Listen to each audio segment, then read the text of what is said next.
Okay, so what we're going to be looking at today is a quick overview of the trends and notable developments in European art historiography. The field is obviously extensive, so this presentation focuses on the most influential historians and movements. The overview is chronological, and a lot of work has been devoted to this topic in the past. It was honestly oversourced for me, so I'm going to be talking very quickly. All right. We're going to kick this off with the work of Pliny the Elder back in 70 AD. He wrote chapters on the history of art in his work Natural History, which effectively started the tradition of writing on the history of art at all. What's interesting is that he also refers to earlier writings on art history that have not survived. So this makes Pliny the Elder our first notable development in art historiography.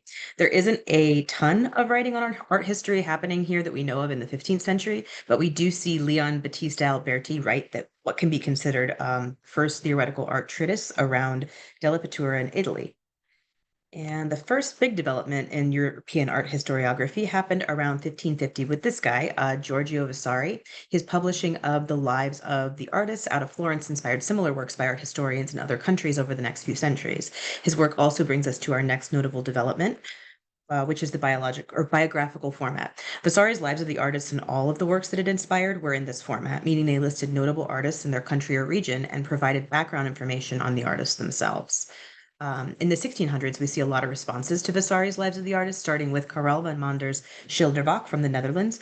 Giovanni Pietro Bellori, another Italian, continues Vasari's work, and around 1675, Joachim von Sandrart wrote the German response to Vasari's Lives of the Artists. These are all in biographical format.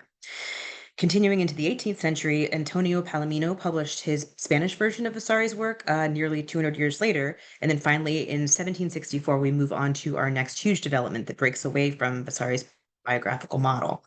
Winkelmann creates a new method of art historiography by focusing on the artworks themselves versus the artists. Since he was one of the founding fathers of scientific archaeology as well, he analyzed the style of specific artworks chronologically, relating them to the progress or upswing and declines of civilization. So what we've got with Winkelmann is actually a huge jump forward in how art is classified and written about.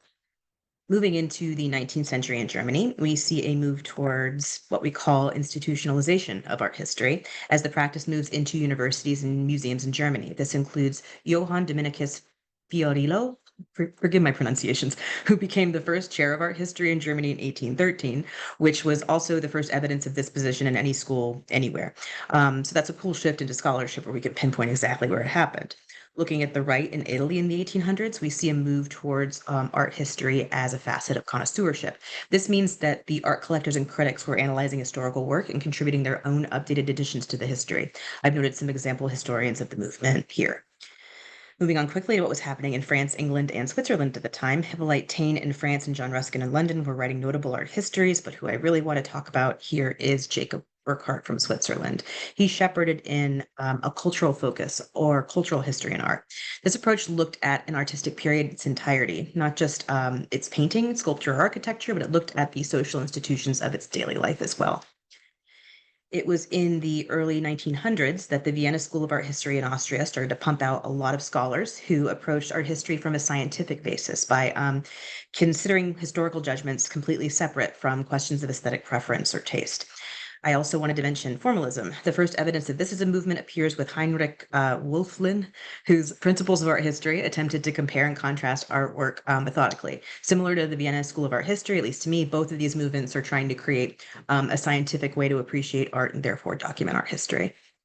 So much of the work on art history scholarship had been coming out of Germany and Austria that for the growth of the Third Reich was destructive to the entire world of art history, forcing many historians to emigrate. An exception here is the work of Wilhelm Pinter, an anti-Semitic art professor. The only reason I want to mention him at all is to point out that the nationalistic art history did continue in Germany during this time period.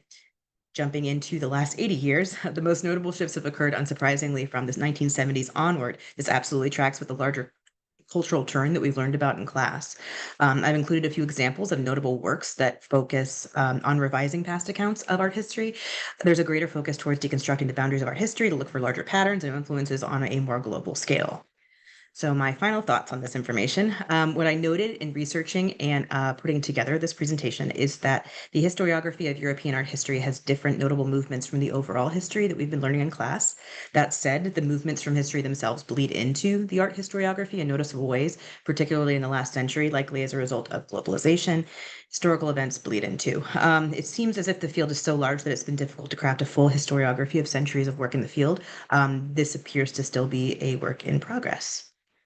Thank you for listening. Here are all my references.